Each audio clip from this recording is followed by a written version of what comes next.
जय हिंद। जो हमारा मौर्य साम्राज्य का सीरीज चल रहा था उसमें हमने चंद्रगुप्त मौर्य के बारे में कर लिया था।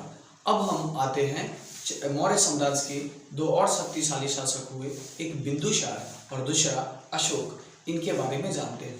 मौर्य साम्राज्य का जो एक और जो शासक हुआ वो था बिंदुसार।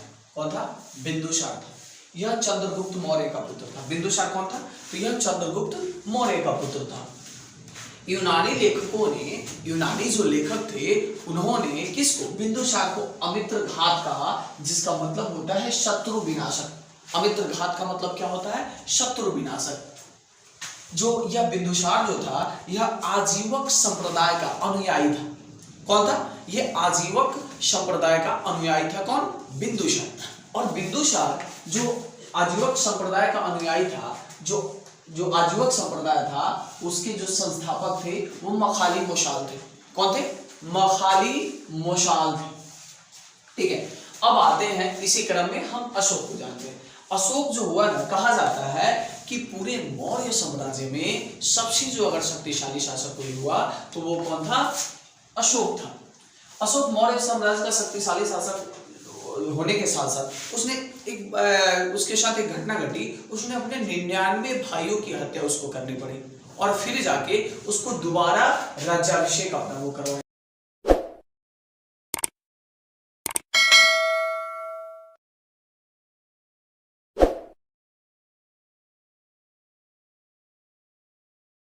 अशोक ने अपने 99 भाइयों की हत्या करी थी। अपने 99 भाइयों की हत्या करके उसने 269 ईस्वी पूर्व में दोबारा राज्याभिषेक किया। कितना? तो हत्या करके 269 ईस्वी पूर्व में दोबारा अपना राज्याभिषेक करवाया। पहला राज्याभिषेक इसका कब हो रखा था?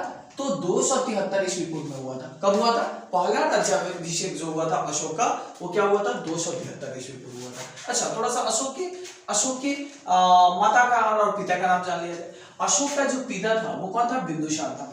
अशोक के जो पिता थे वो कौन थे? बिंदुसार थे। और इसकी जो माता थी, अशोक की माता थी, सुभद्रांगी थी। कौन थी? सुभद्रांगी अशोक की माता, जबकि बिंदुसार अशोक के पिता थे। अच्छा, राज्याभिषेक उसने क्या करवाया? 269 ईस्वी पूर्व में उसका दोबारा राज्याभिषेक हुआ। पहला कब हुआ था? 273 ईस्वी पूर्व में उसका राज्याभिषेक हुआ था। अशोक को भारत के अभिलेखों का जनक कहा गया है। अशोक जो अभिलेख आप जितने भी दिख रहे हैं, भारत में जो अभिलेखों का प्रचलन चालू होता है वो माना जाता है कि अशोक ने ही भारत में लाया था। तो भारत में अभिलेखों का जनक किसको कहा जाता है? तो अशोक को कहा जाता है। अशोक ने अधिकांश अभिलेख प्राकृत भाषा व पाली भाषा में लिखी, ब्राह्मी लिपि में लिखी है। अशोक जो है क्या है, जितनी भी अपने अभिलेख उसके पाए गए हैं वो किस में लिखा हुआ पाया गया है? प्राकृत भाषा। और लिपि क्या रही है उसकी? ब्राह्मी लिपि रही है। पाकिस्तान में दो जगहों पे अभिलेख पाए गए हैं उसके। कितने जगहों पे? 2 जगहों पे अशोक द्वारा जो लिखी गई अभिलेख हैं वो पाए गए हैं। पहला शाहबाजगढ़ी, कहाँ पाया गया है? पहला शाहबाजगढ़ी में पाया गया है और दूसरा मनसेहरा में पाया गया है। जो पाकिस्तान में 2 जगह अभिलेख पाए गए हैं वो किस जगह पे पाया गया है? शाहबाजगढ़ी और दूसरा मनसेहरा में पाया गया है। यह दोनों किस लिपि में है? तो यह खरोष्ठी लिपि में लिखी गई है। ये अभिलेख किस में लिखे गए हैं? तो खरोष्ठी लिपि में लिखे गए। अशोक के समय 14 जगहों से शिलालेख मिले हैं। अशोक के समय का जो शिलालेख है वो 14 जगहों से मिला है। इनमें से 13वें शिलालेख में अशोक ने कलिंग युद्ध का जिक्र किया। जो अशोक के समय में कलिंग युद्ध लड़ा गया था, कुल 14 अभिलेखों में जो 13वां शिलालेख है, 14 शिलालेख मिले अशोक के समय का। उसमें जो 13वां शिलालेख है उसमें अशोक ने किसका उल्लेख किया है? तो कलिंग युद्ध का उसने जिक्र किया है। कलिंग का युद्ध 261 ईस्वी पूर्व हुआ था। कब हुआ था? कलिंग का युद्ध 261 ईस्वी पूर्व में हुआ था। जो किसके बीच हुआ था? नंदराज एवं अशोक के बीच हुआ था। किनके बीच हुआ था कलिंग युद्ध? नंदराज और अशोक के बीच में हुआ था। यह अशोक की अंतिम लड़ाई थी। ये इसलिए अंतिम लड़ाई थी क्योंकि इस युद्ध के पश्चात इस युद्ध से बहुत आहत हो चुका था अशोक और उसने हथियार डाल दिया था। तो यह जो युद्ध हुआ नंद राजा एवं अशोक के बीच हुआ, यह अशोक की अंतिम लड़ाई थी। अशोक की क्या थी? अंतिम लड़ाई थी। इस युद्ध के पश्चात अशोक ने बौद्ध धर्म को अपना लिया। इस युद्ध के पश्चात, कौन से? कलिंग युद्ध के पश्चात किसने? अशोक ने क्या कर लिया? बौद्ध धर्म को अपना लिया। अशोक ने एक बौद्ध भिक्षु किसी उपगुप्त से दीक्षा ली थी। बौद्ध धर्म की दीक्षा अशोक ने किससे ली थी? एक बौद्ध भिक्षु थे, कौन? उपगुप्त। उनसे क्या करी? उन्होंने दीक्षा लिया। अशोक की पत्नियां, कई पत्नियां थी। अशोक की कितनी पत्नियां थी? अशोक की कई पत्नियां थी। उसमें एक उनकी पत्नी कौन थी? कौरुवाकी। कौन थी? कौरुवाकी। कुछ और पत्नियों का नाम ले लेते हैं हम। पद्मावती, तिष्यरक्षिता। क्या? कौरुवाकी जो आपको जिक्र मिलता है मुख्य रूप से, लेकिन उनकी और पत्नियां भी थी। पद्मावती थी, तिष्यरक्षिता भी थी, तथा अन्य उसके कितने संतान थे? उनके संतान भी थे। कौन कौन था? तीवल था, कुणाल था तथा चारुमती। ठीक है। अशोक ने अपने शासन काल में मध्य प्रदेश में सांची स्तूप तथा उत्तर प्रदेश का जो सारनाथ है उसमें अशोक स्तंभ व कश्मीर में श्रीनगर की स्थापना की। क्या किया? ध्यान से देखिए क्या किया। अशोक की कई पत्नियां थी, उसमें जो मुख्य रूप से एक कौरवाकी थी, पद्मावती थी, तिष्यरक्षिता थी तथा कई संतान भी उनके थे। कौन कौन थे? तीवल, कुणाल, चारुमती। अशोक ने अपने शासनकाल में मध्य प्रदेश में कौन सा? सांची स्तूप। उत्तर प्रदेश में कौन? सारनाथ। ठीक है। उत्तर प्रदेश के सारनाथ में अशोक स्तंभ और कश्मीर के श्रीनगर का इसने स्थापना करवाया था।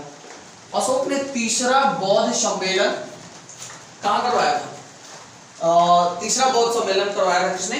अशोक ने ही तीसरा बौद्ध सम्मेलन करवाया था। अशोक के अभिलेखों में उसे प्रियदर्शी कहा गया है। अब प्रियदर्शी का अर्थ होता है देवप्रिय। अशोक के अभिलेखों में अशोक को क्या कहा गया है? प्रियदर्शी कहा गया है, जिसका मतलब क्या होता है? देवप्रिय। अब अशोक के बारे में, अशोक को प्रियदर्शी कहा गया है जिसका अर्थ होता है देवप्रिय। अशोक का यह जो नाम था वह मास्की तथा गुजरात के अभिलेखों में मिलता है। कहाँ के अभिलेखों में मिलता है? मास्की तथा गुजरात के अभिलेखों में प्रियदर्शी नाम अशोक का मिलता है। इसने 3 प्रकार के लेख लिखवाए थे। अशोक ने 3 प्रकार के लेख लिखवाए थे। जो महत्वपूर्ण पॉइंट है उसको आप जानेंगे। 3 प्रकार के लेख लिखवाए थे। कौन? एक शिलालेख था और एक क्या था? अभिलेख था और एक स्तंभ लेख था। 3 लेख इसने लिखवाए थे। क्या? एक शिलालेख जो पत्थरों पे लिखा जाता था, एक अभिलेख और एक स्तंभ लेख। ठीक है ना। विश्व में सर्वप्रथम शिलालेख का जो प्रचलन था वो कहाँ था? ईरान के शासक द्वारा किया जाता था, जिसका नाम था वो जो किसने शिलालेख का प्रचलन करवाया था? पूरे विश्व का अगर बात कहा जाए तो दारा प्रथम ने ही शिलालेख का प्रचलन किया था। और भारत में किसको शिलालेख का प्रचलन, मतलब जो शिलालेख का जो प्रचलन है भारत में किसने चालू किया था? तो अशोक ने। लेकिन पूरे विश्व की बात करा जाए तो दारा प्रथम था। दारा से ही यह प्रथा सीखी थी। किसने? अशोक ने। स्तंभ लेख का, शिलालेख का जो प्रथा थी वो दारा प्रथम से सीखी थी। किसने? अशोक ने। ठीक है। अशोक ने जनता के भलाई के लिए जिन नैतिक विचारों का प्रतिपादन किया उसे धम्म कहा गया। कुछ नैतिक विचार होते हैं, तो उसने जिन नैतिक विचारों का प्रतिपादन किया वो उनको क्या कहा गया? धम्म कहा गया। ठीक है। क्या? धम्म कहा गया। धम्म की परिभाषा 11वें शिलालेख भब्रू व बैराठ लेख से मिलती है। किससे मिलती है? भब्रू व बैराठ लेख से मिलती है। किसकी? तो धम्म जो नैतिक विचार है उसकी परिभाषा किसमें मिलती है? 11वें शिलालेख भब्रू व बैराठ में। धम्म महामात्र नामक अधिकारी की चर्चा, जो धम्म महामात्र उस समय हुआ करते थे, धम्म महामात्र नामक अधिकारी की चर्चा 5वें शिलालेख में मिलती है। किस शिलालेख में धम्म अधिकारी की चर्चा मिलती है? तो 5वें शिलालेख में मिलती है। अशोक द्वारा अपनी प्रजा के दुखों को सुनने की चर्चा 6ठे शिलालेख में, जो अपने प्रजा की दुखों को सुनवाई करता था अशोक, उसका विवरण किसमें मिलता है? 6ठे शिलालेख में मिलता है। अशोक के शिलालेखों को 1837 में, किसमें? 1837 में जेम्स प्रिंसप ने सबसे पहले पढ़ा था। कब? 1837 में अशोक के शिलालेखों को जेम्स प्रिंसेप ने पढ़ा था।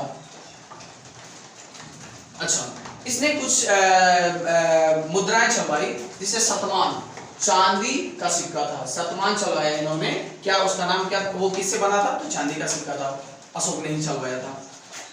अशोक की मृत्यु 232 ईस्वी पूर्व हो गई। कब हुई थी, अशोक की मृत्यु 232 ईस्वी पूर्व हो गई।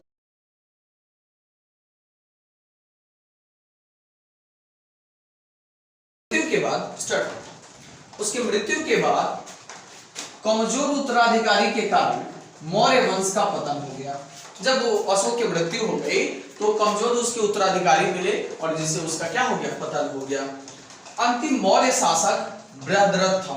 कौन था, बृहद्रथ था, जिसकी हत्या पुष्यमत मित्र शुंग ने करवा दी। यहाँ आपका मौर्य वंश खत्म होता है, समाप्त होता है।